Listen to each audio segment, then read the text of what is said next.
Hello दोस्तों, इस list के अधिकतर गैंगस्टर छत्तीसगढ़ पुलिस द्वारा किए गए इनकाउंटर में मार दिए गए हैं या तो वो जेल के पीछे सजा काट रहे हैं। दोस्तों, लिस्ट के 10वें नंबर पर है चीना पांडे। चीना पांडे कोरबा के कुख्यात गैंगस्टर में से एक हैं। इसके खिलाफ हत्या की कोशिश, गैर कानूनी तरीके से हथियार रखने, मारपीट और धमकी के कई मामले दर्ज हैं। वर्ष 2020 में इसने गरियाबंद जिले के एक शादी समारोह में एक व्यक्ति पर गोली चला दी। इसी केस के सिलसिले में ये 2 साल जेल में बंद था और जेल से छूटने के बाद वही पुराने काम में फिर सक्रिय हो गया। इसी वजह से इसे अगस्त 2022 में फिर से गिरफ्तार कर लिया गया और इसे जुलूस भी निकाला गया था ताकि लोगों के मन से इसका डर खत्म किया जा सके। दोस्तों, लिस्ट के 9वें नंबर पर है यासीन अली। रायपुर के कुख्यात गैंगस्टर यासीन अली के खिलाफ हत्या के प्रयास, अपहरण, मारपीट, गांजा तस्करी के कई आपराधिक मामले दर्ज हैं। जनवरी 2021 में इसे 5 किलो गांजा, 300 ग्राम चरस के साथ गिरफ्तार किया गया था। कुछ समय जेल में रहने के बाद बाहर आ गया। इस पर एक युवक का अपहरण करने और उसे नाले में फेंकने का मामला भी दर्ज है। पुलिस ने इसे एक गुप्त सूचना के आधार पर गिरफ्तार कर लिया। दोस्तों, लिस्ट के 8वें नंबर पर है उपेंद्र सिंह। इसके खिलाफ हत्या के प्रयास, अपहरण, लूटपाट एवं अन्य बहुत से केसेस दर्ज है। फरवरी 2013 में इसे बिलासपुर सेंट्रल जेल से दुर्ग न्यायालय में पेशी के लिए लाया जा रहा था और इसे पेशी के बाद ट्रेन से वापस बिलासपुर सेंट्रल जेल लाया जा रहा था। इसी दौरान इसके बेटे ने ट्रेन को हाईजैक कर लिया और उपेंद्र सिंह को भगा के ले गया। आरोपियों ने किसी व्यक्ति की कार भी लूट ली, लेकिन बाद में उपेंद्र सिंह और उसके बेटे प्रीतम को गिरफ्तार कर लिया गया।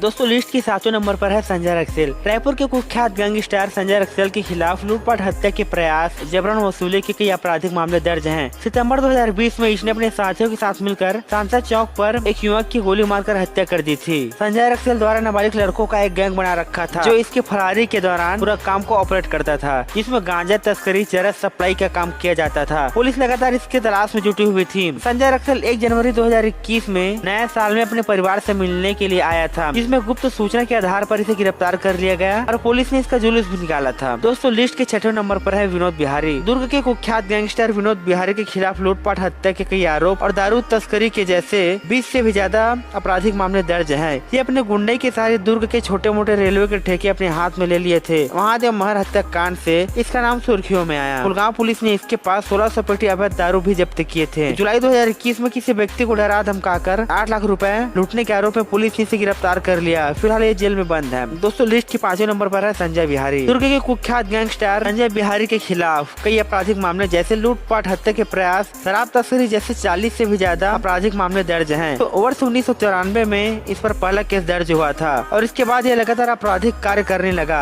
मार्च 2021 में इस पर शराब तस्करी का मामला दर्ज हुआ। इसके बाद ये फरार चल रहा था। पुलिस लगातार इसकी खोज में जुटी थी। इसी बीच इसे गुप्त सूचना के आधार पर जुलाई 2021 को इसे मोहन नगर में गिरफ्तार कर लिया गया। दोस्तों, लिस्ट के 4वें नंबर पर है महादेव महर। रायपुर के कुख्यात गैंगस्टर महादेव महर और तपन सरकार एक दूसरे के जानी दुश्मन थे। इसी दुश्मनी की वजह से फरवरी 2005 को तपन सरकार ने अपने साथियों के साथ मिलकर महादेव महर पर धारदार हथियार और गोली मारकर हत्या कर दी। इसके बाद पुलिस ने तपन सरकार और उसके साथियों को गिरफ्तार कर लिया। इसी पर फैसला सुनाते हुए अदालत ने मार्च 2015 में तपन सरकार और उसके साथियों को आजीवन कारावास की सजा सुनाई थी। कुछ आरोपी सबूत के अभाव में बरी हो गए। रायपुर के कुख्यात गैंगस्टर सुमित रक्सेल, जिनके ऊपर हत्या के प्रयास, जबरन वसूली के बहुत से आपराधिक मामले दर्ज हैं। सुमित रक्सेल और मोनू एक दूसरे के जाने दुश्मन थे और दोनों गैंगों में गैंगवार होते रहते थे। अप्रैल 2016 में दोनों ने समझौता करने का प्लान बनाया। दोनों टीम एक जगह पर पहुंचे। दोनों गैंग में सुलह का रास्ता निकल ही रहा था कि इसी बीच किसी बात को लेकर विवाद हो गया और बात इतनी बढ़ गई कि मोनू ने पिस्टल निकालकर सुमित रक्सेल की हत्या कर दी। इसकी वजह से रक्सेल की टीम बदला लेने की फिराक में है। दोस्तों, लिस्ट के 2 नंबर पर है मेड्डी उर्फ रितेश निखारे। बिलासपुर के कुख्यात गैंगस्टर स्वयं मेड्डी का जमीन कब्जा, मारपीट, लोगों को डराने धमकाने के कई आपराधिक मामले दर्ज हैं। इसने वर्ष 2016 में कांग्रेस भवन में NSUI के नेता को अपने साथियों के साथ मिलकर पिटाई की थी। इसके अलावा इस पर कई मारपीट के आपराधिक मामले दर्ज हैं, जिसकी वजह से इसे 6 महीने के लिए जिला बदर कर दिया गया था। हाल में ही CSP और थाना प्रभारी ने चेकिंग के दौरान इसकी गाड़ी से बैट बॉल, हॉकी स्टिक मिला था, जिसकी वजह से स्वयं मेडी को गिरफ्तार किया गया था। कुछ दिन बाद बरी हो गया। बीते कुछ दिनों में इसके द्वारा हेमेस पार्क के सामने एक युवक के ऊपर जानलेवा हमला किया गया था,